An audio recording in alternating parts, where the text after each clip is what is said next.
വരാനിരിക്കുന്ന തദ്ദേശ തെരഞ്ഞെടുപ്പും അതിനു പിന്നാലെ വരുന്ന നിയമസഭാ തെരഞ്ഞെടുപ്പും ബി.ജെ.പിയെ സംബന്ധിച്ച് നിർണായകമാണ്. കേരളത്തിൽ വ്യക്തമായ സ്വാധീനം ഉറപ്പിക്കാനുള്ള ശ്രമത്തിലാണ് ബി.ജെ.പി എന്ന കാര്യത്തിൽ ഒട്ടും സംശയമില്ല. ബി.ജെ.പിയുടെ സംസ്ഥാന അധ്യക്ഷനായി രാജീവ് ചന്ദ്രശേഖർ കടന്നു വന്നതിന് പിന്നാലെ തന്നെ തന്റെ ലക്ഷ്യം തദ്ദേശ തെരഞ്ഞെടുപ്പും അതുപോലെ തന്നെ നിയമസഭാ തെരഞ്ഞെടുപ്പുമാണെന്ന് വ്യക്തമാക്കിയിരുന്നു.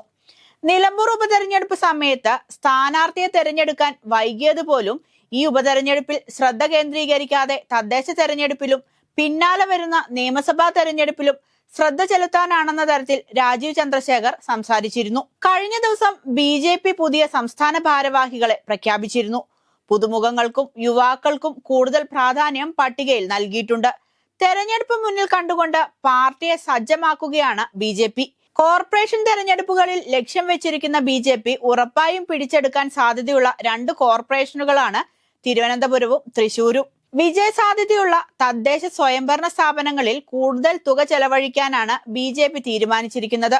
ഉറപ്പായും ജയിക്കുമെന്ന് കരുതുന്ന കോർപ്പറേഷൻ വാർഡുകളിൽ 10 മുതൽ 20 ലക്ഷം വരെ ചിലവഴിക്കാനും നഗരസഭാ വാർഡുകളിൽ 5 മുതൽ 10 ലക്ഷം രൂപ വരെയും പഞ്ചായത്ത് വാർഡുകളിൽ 3 മുതൽ 5 ലക്ഷം രൂപ വരെയും ചിലവഴിക്കുമെന്നാണ് സൂചന. തലസ്ഥാനത്ത് CPM നേതൃത്വം നൽകുന്ന തിരുവനന്തപുരം നഗരസഭ ഏറെക്കുറെ വരുന്ന തെരഞ്ഞെടുപ്പിൽ കൈവിട്ടു പോകുമെന്ന കാര്യത്തിൽ CPM-ന് പോലും സംശയമല്ലെന്ന നിലയിലാണ്.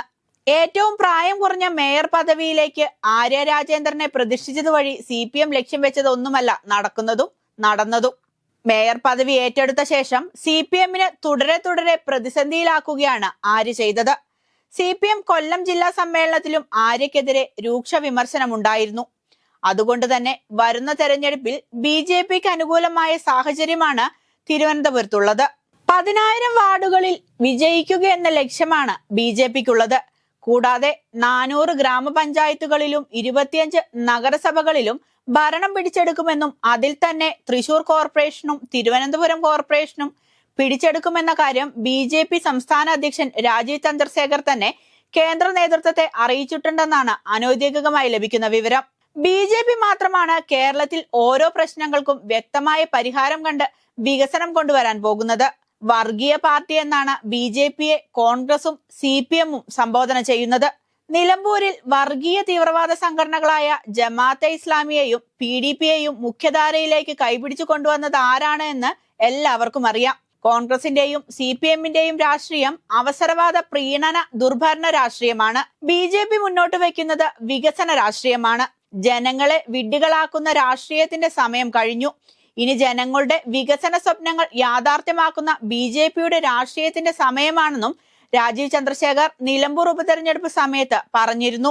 എന്തുതന്നെയായാലും വരാനിരിക്കുന്ന തദ്ദേശ തെരഞ്ഞെടുപ്പും നിയമസഭാ തെരഞ്ഞെടുപ്പും ബി.ജെ.പിക്ക് കേരളത്തിൽ കരുത്തുകാട്ടാനുള്ള അവസരമാണ്. കേരളത്തിൽ അധികാരം ഉറപ്പിക്കുക എന്നതാണ് ബി.ജെ.പി കേന്ദ്ര നേതൃത്വം ലക്ഷ്യം വെക്കുന്നത്. ഒരുപാട് കാലങ്ങളായി ബി.ജെ.പി കിണഞ്ഞും പരിശ്രമിച്ചതും അതിനുവേണ്ടി തന്നെയാണ്. അതുകൊണ്ട് തന്നെ ക്രൈസ്തവ വിഭാഗങ്ങളെ കൂടെ ഉൾക്കൊള്ളിച്ചുകൊണ്ടുള്ള പ്രവർത്തനങ്ങൾ പോലും കഴിഞ്ഞ കുറച്ചു കാലങ്ങളായി ബി.ജെ.പി നടത്തി വരുന്നുണ്ട്. എന്ത് വില കൊടുത്തും കേരളത്തിൽ കരുത്തു കാട്ടാനാകും ബി.ജെ.പി ഇനി മുന്നോട്ട് വയ്ക്കുന്നതും പരിശ്രമിക്കുന്നതും.